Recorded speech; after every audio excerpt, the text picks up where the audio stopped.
Bismillah, Assalamualaikum warahmatullahi wabarakatuh. Alhamdulillah, wassalatu wassalamu ala rasulillah.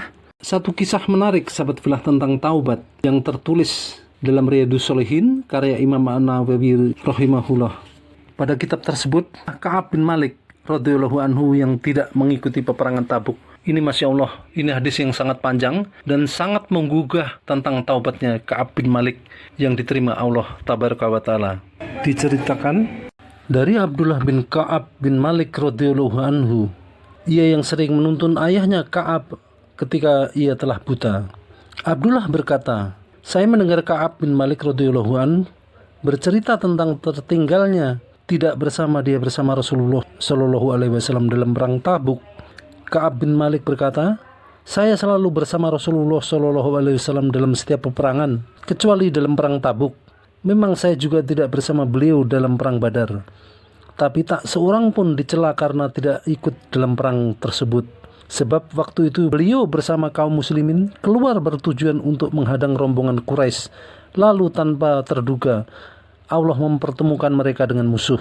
Sungguh aku mengikuti pertemuan bersama Rasulullah SAW pada malam Aqobah. Ketika kami berjanji setia terhadap Islam, saya tidak merasa lebih senang seandainya saya bisa mengikuti perang Badar. Tetapi tidak mengikuti malam Aqobah, meskipun perang Badar lebih banyak, lebih masyhur disebut-sebut di kalangan manusia daripada malam Aqobah. Adapun ceritaku tentang ketika tidak ikut perang Tabuk, waktu itu saya sama sekali tidak merasa lebih kuat atau lebih mudah mencari perlengkapan perang. Ketika aku tertinggal dari Rasulullah SAW dalam perang Tabuk, demi Allah, saya belum pernah mengumpulkan 2 buah kendaraan sebelum adanya peperangan Tabuk itu. Sedangkan untuk persiapan peperangan itu sebenarnya saya dapat mengumpulkan keduanya. Belum pernah Rasulullah SAW mengharapkan suatu peperangan, melainkan beliau berniat pula dengan peperangan yang berikutnya hingga sampai terjadinya perang Tabuk. Rasulullah SAW berangkat dengan peperangan Tabuk itu dalam cuaca yang sangat panas dan menghadapi suatu perjalanan yang jauh dan sulit. Selain itu juga menghadapi musuh yang berjumlah besar. Maka beliau merasa perlu memberitahukan kepada kaum muslimin akan kesulitan-kesulitan yang mungkin dihadapi, agar kaum muslimin melakukan persiapan yang cukup. Rasulullah SAW juga menjelaskan tentang tujuan mereka. Waktu itu kaum muslimin yang ikut perang Tabuk bersama beliau cukup banyak, tetapi nama-nama mereka tidak tercatat dalam buku. Yang dimaksud Ka'ab adanya buku catatan atau daftar mereka. Ka'ab berkata, sedikit sekali di antara mereka yang absen atau bersembunyi dan tidak ikut perang.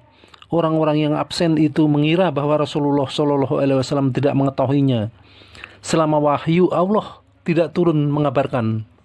Rasulullah SAW berangkat ke Tabuk ketika buah-buahan sedang dalam masa panen dan kenyamanan berada di bawah naungannya.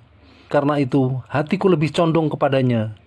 Tatkala Rasulullah SAW dan kaum muslimin hendak berangkat mempersiapkan segala sesuatunya, aku pun bergegas keluar guna mempersiapkan diri bersama mereka.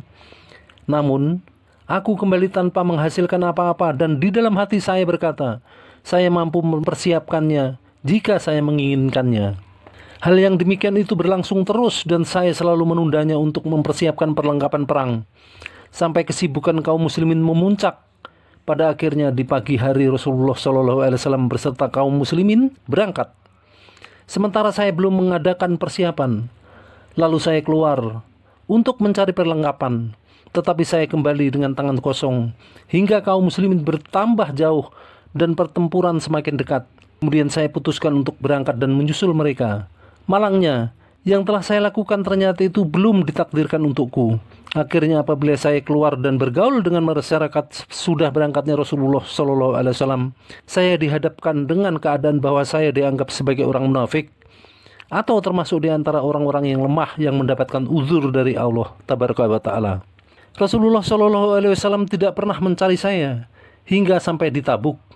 Sesampainya di Tabuk barulah beliau bertanya, apa sebenarnya yang dikerjakan oleh Ka'ab bin Malik? Salah seorang dari Bani Salimah menjawab, wahai Rasulullah, ia ditahan oleh pakaian dan selendangnya. Maka Mu'ad bin Jabal berkata, alangkah jeleknya apa yang engkau katakan itu. Demi Allah, wahai Rasulullah, Kami tidak mengetahui tentang dirinya kecuali kebaikan. Rasulullah SAW pun diam. Pada saat itulah beliau melihat seorang lelaki berpakaian putih sedang berjalan di kejauhan. Rasulullah SAW bersabda, mudah-mudahan itu adalah Abu Khaisamah. Ternyata benar orang itu adalah Abu Khaisamah Al-Ansari. Dialah orang yang bersedekah segantang kurma ketika diolok-olok oleh orang munafik. Ka'ab meneruskan ceritanya. Tatkala saya mendengar bahwa Rasulullah SAW berada dalam perjalanan pulang dari Tabuk, maka kesusahan pun mulai menyelimuti saya. Saya mulai mereka-reka alasan apa yang bisa menyelamatkan saya dari beliau. Saya juga meminta bantuan keluargaku mencari alasan dan jalan keluar yang sangat baik. Namun, ketika mendengar bahwa Rasulullah SAW sudah dekat, hilanglah segala macam kebohongan yang saya siapkan. Hingga saya yakin tidak ada alasan yang dapat menyelamatkanku dari beliau selamanya. Karena itu, saya mengatakan yang sebenarnya. Keesokan harinya, Rasulullah SAW tiba. Biasanya, kalau beliau datang dari bepergian, yang beliau tuju pertama kali adalah masjid. Beliau mengerjakan sholat 2 rakaat lalu duduk bersama orang-orang. Maka ketika beliau demikian itu, berdatanganlah orang-orang yang tidak ikut perang Tabuk menemui beliau. Mereka mengemukakan berbagai alasan kepada beliau, disertai dengan sumpah. Mereka yang tidak ikut perang Tabuk ada 80 orang lebih. Rasulullah SAW menerima alasan mereka, menerima baiat mereka, dan memohonkan ampunan bagi mereka. Sedangkan batin mereka, beliau serahkan kepada Allah Tabaraka wa Ta'ala. Kemudian aku pun menghadap beliau. Ketika saya mengucapkan salam pada beliau, kemudian beliau tersenyum sinis kemudian bersabda, kemarilah. Ka'ab berjalan mendekat dan duduk di hadapan beliau. Lalu beliau mulai bertanya, apa yang menyebabkan engkau tidak ikut berangkat? Bukankah engkau telah membeli kendaraan? Saya menjawab, wahai Rasulullah, demi Allah, andaikan saya duduk di hadapan orang selain engkau dari penduduk dunia, saya yakin dapat bebas dari kemarahanmu dengan menggunakan berbagai alasan yang bisa diterima. Sungguh saya telah dikaruniai kepandaian berbicara. Namun demi Allah, aku benar-benar yakin, seumpamanya hari ini saya berkata bohong dan membuatmu ridho kepada saya, pasti Allah akan membuatmu murka kepada saya. Sebaliknya, jika saya berkata benar yang membuatmu marah, maka saya sangat mengharapkan ampunan dari Allah Tabaraka wa Ta'ala. Demi Allah, aku tidak mempunyai uzur. Demi Allah, diriku benar-benar dalam kondisi kuat dan lebih mudah ketika aku tidak mengikuti peperangan Tabuk. Rasulullah SAW bersabda, adapun orang ini, Ka'ab bin Malik maksudnya, telah berkata jujur. Berdirilah, tunggulah keputusan Allah terhadap dirimu. Saya pun berdiri. Beberapa orang dari Bani Salimah berjalan menghampiri saya. Mereka berkata kepada saya, demi Allah, kami tidak pernah melihatmu melakukan dosa sebelum ini. Engkau benar-benar tidak mampu mengemukakan alasan kepada Rasulullah SAW seperti yang dilakukan oleh orang-orang yang lain yang tidak ikut ke Tabuk. Mestinya cukuplah bagimu jika Rasulullah SAW memintakan ampunan untukmu. Ka'ab berkata, demi Allah, orang-orang Bani Salimah itu terus-menerus menyalahkan diriku sehingga ingin rasanya saya kembali kepada beliau untuk meralat perkataanku. Tetapi kemudian aku bertanya kepada orang-orang Bani Salimah itu, adakah orang lain yang mengalami seperti yang saya alami? Mereka menjawab, ya memang ada. Ada 2 orang yang mengatakan seperti apa yang kau katakan, dan mereka mendapat jawaban yang sama seperti jawaban yang kau terima. Saya bertanya, siapakah mereka berdua itu? Mereka menjawab, Murarah bin Rabi'ah Al-Amri dan Hilal bin Umayyah Al-Waqifi. Mereka menyebutkan 2 orang lelaki soleh yang keduanya mengikuti perang Badar dan keduanya dapat dijadikan teladan. Maka saya terus berlalu ketika mereka menyebutkan nama keduanya kepadaku. Sejak saat itu Rasulullah SAW melarang kaum muslimin berbicara kepada kami bertiga. Sejak itu pula orang-orang menjauhi kami. Atau ia berkata mereka telah mengubah sikap kepada kami sehingga bumi terasa asing bagiku, seolah-olah bumi yang saya pijak ini bukanlah bumi yang saya kenal. Keadaan seperti ini berlangsung selama 50 hari. 2 orang temanku Murarah dan Hilal lebih memilih untuk menyembunyikan diri dan diam di rumahnya masing-masing sambil tiada henti-hentinya menangis. Sedangkan saya adalah orang yang paling muda dan paling kuat dari mereka. Aku tetap keluar rumah untuk mengikuti sholat berjamaah bersama kaum muslimin dan pergi ke pasar. Namun tak seorang pun mau diajak bicara. Saya pergi menghadap Rasulullah SAW untuk sekedar mengucapkan salam kepada beliau sesudah sholat. Akan tetapi, Hati ini berkata, apakah Rasulullah SAW akan menggerakkan bibir beliau untuk menjawab salamku atau tidak? Kemudian aku mengerjakan sholat berdekatan dengan beliau. Sesekali aku melirik beliau. Apabila menghadap sholat, beliau memandangiku. Kalau aku menengok ke arah beliau, beliau berpaling dariku. Hal ini terus terjadi sampai suatu hari aku berjalan-jalan, lalu memanjat dinding pekarangan Abu Qatadah. Dia adalah saudara sepupu dan orang yang paling kusayangi. Kuucapkan salam kepadanya, maka demi Allah, ia tidak menjawab salamku. Maka aku pun berkata kepadanya, wahai Abu Qatadah, dengan nama Allah aku meminta kepadamu, bukankah engkau tahu bahwa aku ini cinta kepada Allah dan Rasulnya? Abu Qatadah diam, tak bergeming sehingga aku ulangi pertanyaanku, tapi dia tetap diam. Sesudah aku ulangi pertanyaanku sekali lagi, barulah dia menjawab, Allah dan Rasulnya lebih tahu. Seketika itu mengalirlah air mataku dan aku pun pulang.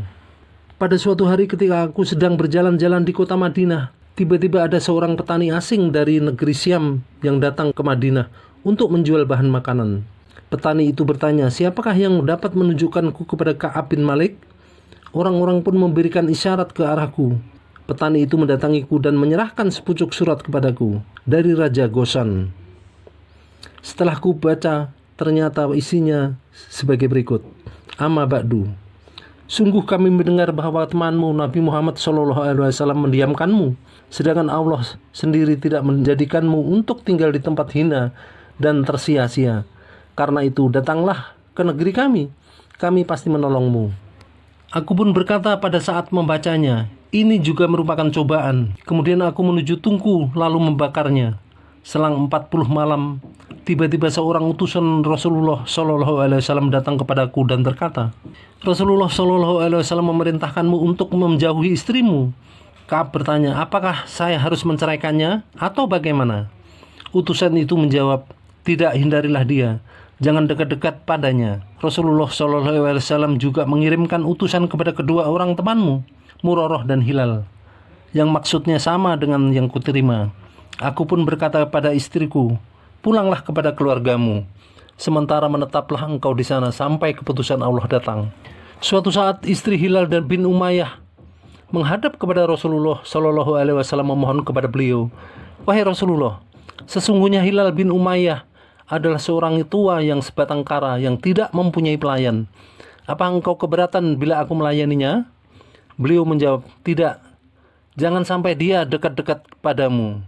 Istri Hilal pun berkata, demi Allah, ia tidak bergerak sedikit pun. Demi Allah, ia masih terus menangis sejak perkara itu terjadi sampai sekarang. Sebagian keluarga berkata kepadaku, hai Ka'ab, kalau saja engkau meminta izin kepada Rasulullah SAW untuk si istrimu, tentu itu lebih baik. Sebagaimana istri Hilal bin Umayyah untuk melayani suaminya. Aku menjawab, aku tidak akan meminta izin kepada Rasulullah SAW.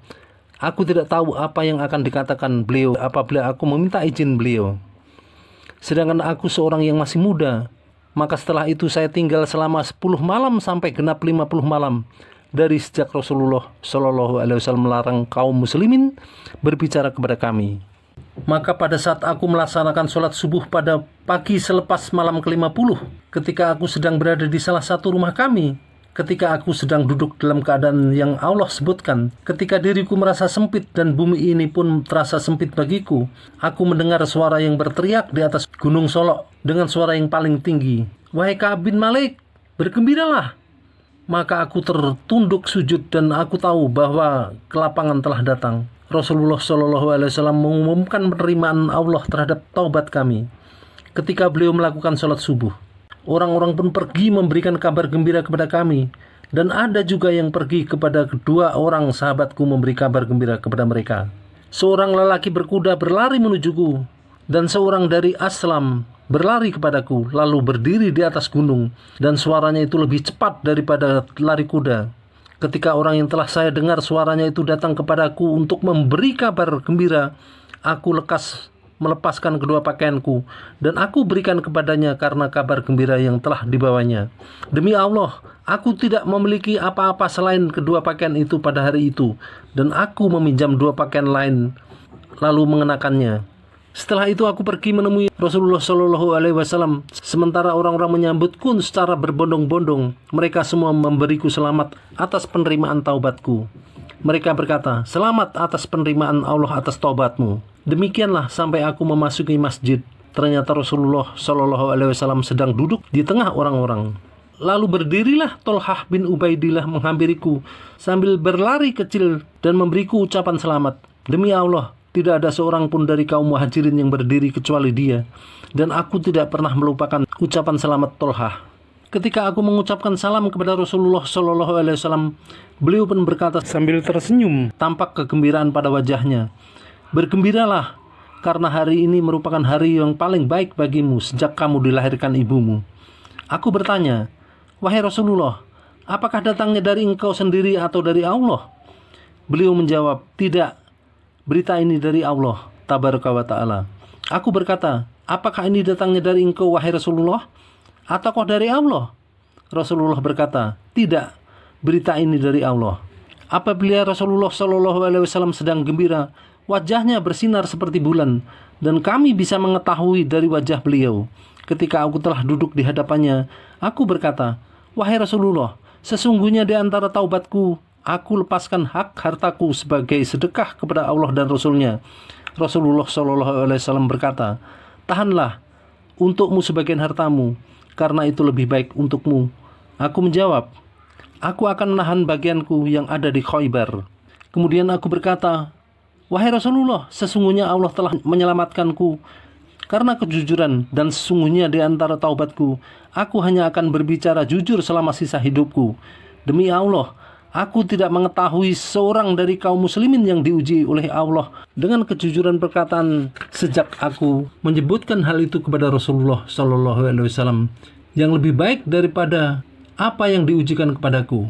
Sejak aku menyebutkan itu kepada Rasulullah Shallallahu Alaihi Wasallam sampai hari ini, aku tidak pernah berbohong, dan aku berharap Allah menjagaku selama sisa hidupku. Ka'ab berkata, kemudian Allah menurunkan ayat, sesungguhnya Allah telah menerima taubat Nabi, orang-orang muhajirin dan orang-orang Ansor yang mengikuti Nabi dalam masa kesulitan. Sampai-sampai pada firman-Nya, Allah Maha Pengasih lagi Maha Penyayang kepada mereka. Dan terhadap 3 orang yang ditangguhkan penerimaan taubat mereka, hingga apabila bumi telah menjadi sempit bagi mereka. Sampai pada firman-Nya, bertakwalah kepada Allah dan hendaklah kamu bersama orang-orang yang benar. Quran Surat At-Taubah ayat 117-119. Ka'ab berkata, demi Allah, belum pernah Allah memberikan nikmat sesudah Allah memberi aku petunjuk memeluk Islam. Yang paling besar daripada diri saya, daripada kejujuranku kepada Rasulullah Shallallahu Alaihi Wasallam. Sebab andai kata aku berbohong kepada beliau, pastilah bencana menimpaku, rusak agamaku, sebagaimana binasanya orang-orang yang berdusta. Sungguh Allah berfirman kepada orang-orang yang berdusta ketika Allah menurunkan wahyu dan merupakan sejelek-jeleknya apa yang Allah katakan kepada seseorang. Allah berfirman, kelak mereka akan bersumpah kepadamu dengan nama Allah apabila kamu kembali kepada mereka supaya kamu berpaling dari mereka, maka berpalinglah dari mereka, karena sesungguhnya mereka itu adalah najis dan tempat mereka jahanam sebagai balasan atas apa yang telah mereka kerjakan. Mereka akan bersumpah kepadamu agar kamu ridho kepada mereka. Tetapi jika sekiranya kamu ridho kepada mereka, sesungguhnya Allah tidak ridho kepada orang-orang yang fasik itu. Quran Surat At-Taubah ayat 95-96. Ka'ab berkata, dan kami telah tertinggal, yaitu kami bertiga, dari urusan orang-orang yang diterima oleh Rasulullah SAW ketika mereka bersumpah kepada beliau. Lalu beliau membaiat mereka dan memintakan ampunan untuk mereka. Sedangkan Rasulullah SAW mengakhirkan perkara kami sampai Allah memberi keputusan tentangnya.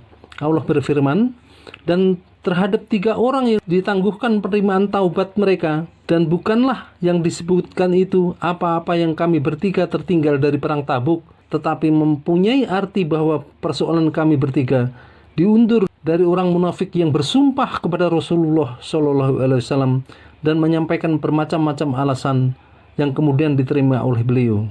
Muttafaqun alaih. Hadis yang panjang ini diriwayatkan oleh Al-Bukhari 53/2769. Dalam sebuah riwayat disebutkan Nabi Shallallahu Alaihi Wasallam keluar pada perang Tabuk pada hari Kamis, dan memang sudah menjadi kesukaan beliau untuk bepergian pada hari Kamis. Dalam sebuah riwayat yang lain disebutkan, biasanya beliau datang dan bepergian pada waktu duha, dan beliau datang biasanya langsung ke masjid dan sholat 2 rakaat kemudian duduk di dalamnya. Semoga kisah Ka'ab bin Malik tadi bisa menjadi ibroh bagi kita. Segeralah kita bertaubat kepada Allah Tabaraka wa Ta'ala. Ketika kita melakukan dosa, segera bertobat.